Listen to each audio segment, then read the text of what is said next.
بطل الموسم السابع عشر من نجوم العلوم هو العيد من الجزائر. ابتكار جزائري انطلق من تجربة شخصية وتحول إلى حل علمي قد يحمي الملايين. العيد دردابو، حدثنا على فكرة فيدا. الفكرة أو فكرة مشروعي نابعة من تجربة شخصية، لكن عندها علاقة مباشرة بالصحة النفسية والعقلية، ومربوطة ارتباط وثيق بتغير مستويات الفيتامين د اللي هو مرتبط بفيزيولوجيا جسم الإنسان. وبما أنني تخصصت في ميدان التغذية والفيزيولوجيا الحيوانية، فخلفيتي العلمية وحتى تخصصي كمهندس دولي للعلوم الفلاحية ساعدني كثير في تحويل المشكلة إلى جزئيات والبحث فيها وحلها. وخلفيتي العلمية كحاصل على شهادة دكتوراه من جامعة فيينا في التخصص التغذية الحيوانية والفيزيولوجيا ساعدني كثير في فهم العلاقة الموجودة بين الفيتامين د وإيجاد بيانات أو مجموعة بيانات مرتبطة ارتباط وثيق بتذبذب مستوى الفيتامين د أو تغيره عبر الزمن. وهذه الحاجة اللي توجت ببراءة اختراع وخلتني ندخل على البرنامج بكل سلاسة. على صعيد البرنامج، كيف انتقلت من قائمة الاحتياط إلى نجم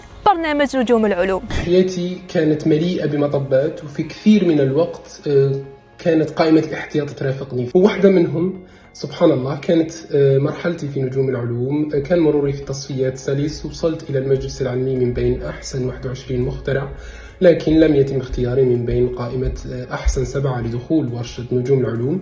وشاء الرحمن أنه بعد بضعة أيام اتصلت بي إدارة البرنامج وباركوا لي على أنه المجلس العلمي قرر أن نكون على رأس قائمة الاحتياط، وبهذا فيه شخص انسحب وأنا انضميت مكانه. خذيتها على أساس فرصة، اشتغلت على نفسي وقلت يلا ما يكونش مرور الكرام، خلي بصمة وراءك. والحمد لله قدمت أحسن ما عندي حتى وصلت للنهائيات، وبتوفيق ربي سبحانه أولا، دعم الناس، إيمانهم وتصويتهم.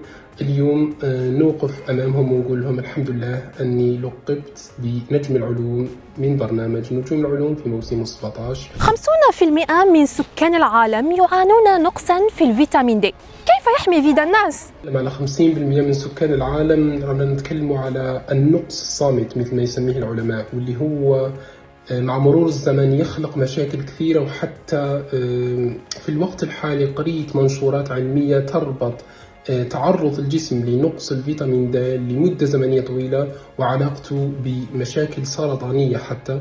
فنقول أنه تطبيق فيدا راح يكون أول مرة دخوله على السوق كوسيلة غير وخزية قادرة على قياس ومتابعة مستوى الفيتامين د، فتسمح لنا أن نتابع هذا المستوى، ناخذ الإجراءات اللازمة ونتوجه للإرشادات الطبية في الوقت المناسب قبل تفاقم الأعراض ووصولنا إلى حالات يستصعب في بعض الأحيان علاجها أو تأخذ مدة زمنية طويلة من أجل العلاج. العيد أكيد عندك رسالة إنسانية من خلال هذا المشروع. فيه رسالة حبيت كثير نوصلها عبر منصتكم، واللي هي أنه أكيد كل شخص يتعرض إلى مطبات ومشاكل في حياته، كل مجتهد نصيب. وإن شاء الله يا ربي كلكم تجتهدوا في أنكم تكون عندكم قيمة مضافة في الحياة، لأنه هذا هو الهدف من فيدا. أنا المشكلة حولتها إلى حل أولي باقي نشتغل عليه لتطويره، وإن شاء الله كل شخص فيكم يقدر يساهم ولو بجزء صغير في إيصال رسالة إنسانية بطريقته الخاصة. دردابو من الجزائر. فيدا اللي راح يخلي تحليل الفيتامين دي اكسسبل للعالم كامل.